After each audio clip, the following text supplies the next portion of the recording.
Hari ni kita try makan dekat Tom Yum Bowl ni.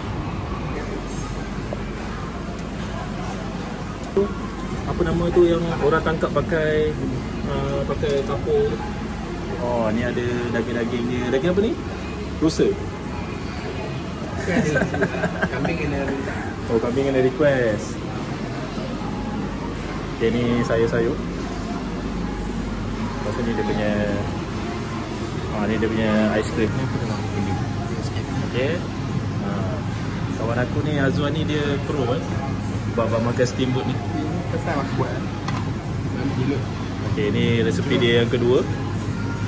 Dia letak daun ketumbar, lepas tu garlic, sili kisar, lepas tu chili oil. Pasal ni apa nama ni? Roasted sesame.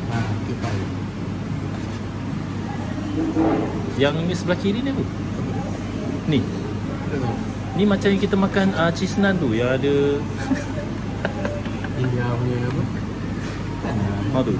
Aku rasa ni macam masam-masam pun. Okay. Lapar dah aku tengok kau buat benda ni. Makan aja.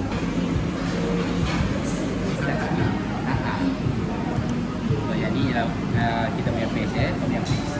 Ini paste memang kedai ni punya. Kita edit sendiri ni. Dia macam espresso lah. Ni dia punya ni rasa ada kita sendiri masak. Ni dia kurang sikit. Lepas tu letak ni kelapa kat dalam ni. Kelapa.